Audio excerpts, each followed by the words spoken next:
तो हेलो, कैसे हो आप लोग। आई होप सब अच्छे होंगे। और आज हम शुरू कर रहे हैं काफ़ी दिनों बाद ट्राइंगल्स चैप्टर को।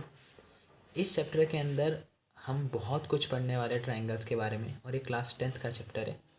और ट्राइंगल्स के अंदर सबसे पहले हम इसके बेसिक को जानेंगे। हम जानेंगे कि इस चैप्टर का एसेंस क्या है, कि स्पेशली आपने ट्राइंगल्स को ही, ये मतलब 10th में पूरा चैप्टर ट्राइंगल्स ही क्यों बनाया गया है, कि बाकी और फिगर्स भी तो हमारे पास होती हैं, स्क्वायर, रेक्टेंगल, पर सिर्फ ट्राइंगल्स पे इतना फोकस क्यों है इस चैप्टर के अंदर। उन सब चीज़ के बारे में हम जानेंगे। तो सबसे पहले हम शुरू करेंगे कॉन्ग्रुएंस और सिमिलैरिटी से रिलेटेड, कि कॉन्ग्रुएंट किसे बोलते हैं और सिमिलर किसे बोलते हैं।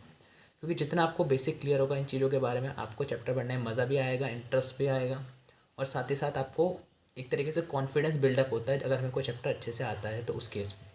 तो चलो शुरू करते हैं। तो ऑलरेडी मैंने यहाँ पे लिख दिया जिससे हमारा थोड़ा टाइम बचे, और चलो शुरू करते हैं। सबसे पहले ट्राइंगल्स के अंदर मैंने एक स्टेटमेंट को यहाँ लिखा है, जो कि है two congruent figures are always similar but two similar figures need not to be congruent. तो कॉन्ग्रुएंस और सिमिलैरिटी दोनों बहुत ही डीपली लिंक्ड टॉपिक हैं या टर्म्स हैं, कि कॉन्ग्रुएंस क्या होते हैं और सिमिलर क्या होते हैं। तो देखो, कॉन्ग्रुएंट का मतलब क्या होता है कि एग्जैक्टली सेम चीज़ होना।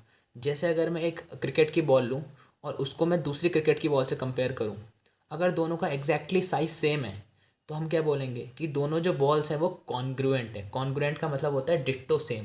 ठीक है, जैसे आप और आपकी जो इमेज होती है, जो आप प्लेन मिरर में देखते हो, तो वो दोनों कॉन्ग्रुएंट होती हैं। अब हमारे पास सिमिलर का मतलब क्या होता है। सिमिलर का मतलब होता है सिर्फ उसका शेप सेम होना, साइज़ छोटा बड़ा हो सकता है। जैसे अगर हमें क्रिकेट की बॉल की बात करें और अगर हम बात करें एक फुटबॉल की, तो हैं दोनों स्फेरिकल शेप की, पर एक का साइज़ छोटा है, एक का साइज़ बड़ा है। तो इस वजह से हम उनको बोलते हैं कि वो दोनों फिगर्स हैं सिमिलर। तो देखो यहाँ पे पॉइंट मैंने लिखा था कि two congruent figures are always similar, कि दो कॉन्ग्रुएंट चीज़ें जो होती हैं, दो कॉन्ग्रुएंट फिगर्स जो होती हैं वो हमेशा सिमिलर होती हैं। पर दो सिमिलर फिगर्स ज़रूरी नहीं कि कॉन्ग्रुएंट हो। बहुत कॉमन बात है भाई। देखो, कॉन्ग्रुएंट का मतलब क्या, साइज सेम, तो आपस में दिखने में भी सेम होंगी, उनका शेप भी सेम ही है। पर सिमिलर के अंदर हमारे पास क्या हो रहा है, सिमिलर में हमारे पास उनका शेप तो सेम है पर साइज़ अलग अलग हो सकता है। तो सिमिलर चीज़ें कॉन्ग्रुएंट हो भी सकती है, नहीं भी हो सकती हैं, पर जो कॉन्ग्रुएंट है तो वो तो 100% सिमिलर होंगी होंगी। जैसे देखो, ये दो लाइन्स मैंने बनाई, एक छोटी लाइन एक बड़ी लाइन, तो दोनों लाइन्स कैसी है आपस में, सिमिलर। एक छोटी है एक बड़ी है, पर दोनों कॉन्ग्रुएंट नहीं है। वैसे ही देखो, एक छोटा स्क्वायर और एक बड़ा स्क्वायर, दोनों स्क्वायर आपस में क्या है, सिमिलर, पर एक कॉन्ग्रुएंट नहीं है। छोटा ट्रायंगल और बड़ा ट्रायंगल, दोनों ट्रायंगल आपस में कैसे हैं, सिमिलर, पर ये कॉन्ग्रुएंट नहीं है। छोटा सर्कल और बड़ा सर्कल भी क्या है, आपस में सिमिलर है, पर ये कॉन्ग्रुएंट नहीं है। तो any two circles, any two squares, any two triangles and any two line segments are similar. ठीक है, ये ध्यान रखना है आपको, ये आपस में कैसी होती हैं, सिमिलर होती हैं। इसके बाद देखो, नेक्स्ट हमने एक नोट लगाया, पॉलीगन क्या होता है। देखो, पॉलीगन हमें पता है, पर फिर भी हम एक बार यहाँ डेफिनेशन देख लेते हैं। तो लिखा है कि any closed sided figure with 3 और मोर देन 3 साइड्स। तो ऐसी कोई सी भी क्लोज्ड साइडेड फिगर हो सकती है, एक क्लोज्ड साइडेड फिगर होगी जिसकी 3 या 3 से ज़्यादा साइड होंगी। तो यार बहुत ऑब्वियस बात भी है, क्योंकि जो जितनी भी क्लोज फिगर्स होती हैं उनमें कम से कम 3 साइड तो होती होती है ना यार। 2 साइड से आप क्लोज तो नहीं कर सकते हो किसी फिगर को। तो 3 साइड्स हो या 3 से ज़्यादा साइड्स हो तो उसको हम क्या बोलते हैं, पॉलीगन बोलते हैं। अब देखो, यहाँ पे हमने बात करते हैं कि पॉलीगन को हम सिमिलर कब बोलते हैं, कि दो पॉलीगन हमारे पास है उनको सिमिलर कब बोला जाएगा। तो देखो, पॉलीगन कितने भी शेप के हो सकते हैं। देखो, जैसे पॉलीगन, पहला पॉलीगन आप ट्रायंगल बोल सकते हो। उससे बड़ा पॉलीगन हमारे पास क्या होगा, हमारे पास यहाँ पे जैसे 4 साइड वाला आप ले लो, क्वाड्रिलेटरल, ये पॉलीगन है एक तरीके से हमारे पास। पेंटागन ले लो, देखो 5 साइड वाला, ये भी क्या है, पॉलीगन। 6 साइड वाला ले लो, देखो हेक्सागन, ये भी क्या है, पॉलीगन। तो ये पॉलीगन्स में हम कैसे बात करते हैं सिमिलैरिटी की, उसको देखते हैं। तो देखो, दो पॉलीगन्स को हम सिमिलर तब बोलते हैं एक दूसरे के, if their corresponding angles are equal and second the length of their corresponding sides are proportion. कि अगर उनके कॉरस्पॉन्डिंग एंगल्स आपस में इक्वल होंगे और उनकी कॉरस्पॉन्डिंग साइड्स जो होंगी वो प्रोपोर्शन में होंगी। एंगल्स इक्वल होने का मतलब देखो क्या है। देखो, मैंने यहाँ पे दो पॉलीगन बनाए, ये देखो दो क्वाड्रिलेटरल है एक तरीके से, 4 साइडेड फिगर है क्लोज्ड।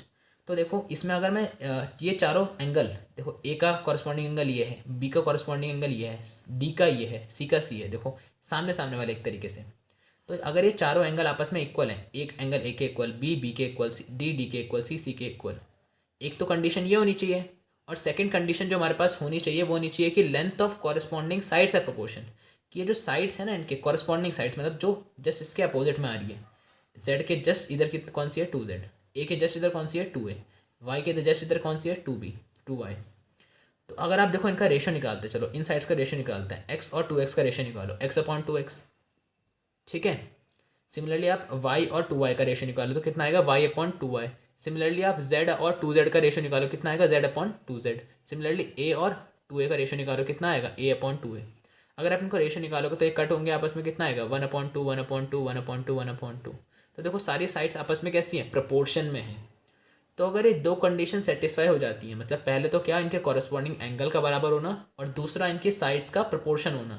अगर ये दोनों चीज़ें हो जाएंगी तो हम क्या बोलते हैं कि दोनों पॉलीगन्स आपस में सिमिलर हैं। तो पॉलीगन्स की जो सिमिलैरिटी है वो ऐसी बताई गई। अब देखो ये जो सिंबल हम बनाते हैं ऐसा, इस सिंबल ये किसके लिए स्टैंड करता है, सिमिलर के लिए स्टैंड करता है। तो अगर हम लिख रहे हैं कि ए और ये ऐसे करके बी बना रहे हैं तो हम बोलेंगे A is similar to B, A is similar to B. इस सिंबल का मतलब हो गया ए सिमिलर टू बी। इसके बाद देखो हमारे पास एक बहुत ही अच्छी बात है, अगर बोल सकते हो थोड़ा डीप बात है, पर आप धीरे धीरे करके ऐसे समझोगे इसको, ठीक है। क्या कि two conditions are independent and they must hold independently. कि जो दोनों कंडीशंस हमारे पास है, कौन सी, पहली तो क्या कि कॉरस्पॉन्डिंग एंगल्स का इक्वल होना, और सेकंड कंडीशन कॉरस्पॉन्डिंग साइड्स का इक्वल होना। ये दोनों कंडीशंस आपस में होती हैं इंडिपेंडेंट, मतलब एक दूसरे पर डिपेंड नहीं करती हैं, और इनको इंडिपेंडेंटली होल्ड होना चाहिए। मतलब अगर किसी पॉलीगन के इक्वल एंगल है और उसके साइड प्रोपोर्शन है तो दोनों कंडीशन अकेले अकेले हमें दिखानी पड़ेंगी, होल्ड करानी पड़ेंगी, तो ही वो हमारे पास दोनों पॉलीगन्स कैसे हो पाएंगे, हमारे पास सिमिलर हो पाएंगे। अब देखो इंटरेस्टिंग फैक्ट क्या है, मैंने बताया था ना कि एसेंस क्या है इस चैप्टर का, ट्राइंगल चैप्टर का, तो वो यहाँ पे आया कि इंटरेस्टिंग फैक्ट क्या होता है ना, ट्राइंगल्स में ऐसा देखा गया क्या कि अगर इन दोनों में से कॉरस्पॉन्डिंग एंगल्स का इक्वल होना है, कॉरस्पॉन्डिंग साइड्स का एक प्रोपोर्शन होना, अगर इन दोनों में से कोई भी एक कंडीशन अगर हमारे पास ट्रू है तो सेकंड वाली अपने आप ही ट्रू हो जाएगी। मतलब अगर मैं ये दिखा दूँ ट्राइंगल्स में कि कॉरस्पॉन्डिंग एंगल्स इक्वल हैं तो अपने आप ये मान लिया जाएगा कि कॉरस्पॉन्डिंग साइड प्रोपोर्शन में होंगी, और अगर कॉरस्पॉन्डिंग साइड प्रोपोर्शन में हमने शो कर दी तो हम ये मान लेंगे कि भाई एंगल्स भी कैसे होंगे, इक्वल होंगे। तो ये इंटरेस्टिंग फैक्ट था इसके बारे में। So in case of triangles either one of the two conditions hold then other hold automatically. अगर कोई भी एक कंडीशन होल्ड करेगी तो सेकंड ऑटोमेटिकली होल्ड कर जाएगी भाई। बहुत इंटरेस्टिंग फैक्ट है ये। अब जरा आगे बात करते हैं। देखो नेक्स्ट हमारे पास क्या है, similar triangles and their properties. तो देखो दो triangles are said to be similar if that corresponding angles are equal. अब देखो हम बात करेंगे इसके बारे में, ट्राइंगल्स के बारे में। जब ट्राइंगल्स की इतनी स्पेशल प्रॉपर्टी हमारे पास ये पता है कि कोई भी एक कंडीशन के दिखाने से दूसरा अपने आप होल्ड हो जाए, तो हम ट्राइंगल्स के ऊपर चैप्टर क्यों ना बना दें। और ट्राइंगल्स के बारे में ही इतनी सारी प्रॉपर्टीज़ हो जाती हैं, इतनी सारी थ्योरम हो जाती हैं कि बाकी फिगर्स में जाने का टाइम ही नहीं मिलता। तो ट्राइंगल्स के बारे में पहले हमें डीप स्टडी करना है, ठीक है, उसके बाद हम बाकी फिगर्स को देख सकते हैं। तो देखो two triangles are said to be similar if their corresponding angles are equal. कि दो ट्राइंगल्स को सिमिलर कब बोलेंगे, देखो सेम वही कंडीशन, अगर उनके कॉरस्पॉन्डिंग एंगल्स इक्वल हो और उनकी कॉरस्पॉन्डिंग साइड प्रोपोर्शन में हो। देखो अगर मैंने यहाँ पे दो ट्राइंगल बनाए ए बी और सी और डी ई और एफ, तो यहाँ पे ये दो ट्राइंगल्स हैं, कौन से, देखो ये ए बी सी और डी ई एफ। इन दो ट्राइंगल्स को मैं आपस में सिमिलर कब बोलूँगा, अगर देखो इनके कॉरस्पॉन्डिंग एंगल्स इक्वल हो, मतलब ये ए वाला एंगल डी वाले एंगल के इक्वल हो, बी एंगल ई के इक्वल हो, सी एफ के इक्वल हो। अगर ये तीनों एंगल्स आपस में क्या हो जाएं, कॉरस्पॉन्डिंग एंगल्स इक्वल हो जाएं, और जो एक कॉरस्पॉन्डिंग साइड्स हैं जैसे ए सी और डी एफ, ए बी और डी ई, बी सी और ई एफ, ये आपस में कैसे हो जाएं, प्रपोर्शन में हो जाए, तो हम क्या बोलते हैं, दो ट्राइंगल्स हमारे पास क्या हो गए, सिमिलर हो गए, ठीक है। और लास्ट में हम एक लाइन लिख देते हैं यहाँ पे क्या, कि if corresponding angles are equal then they are known as equiangular triangle.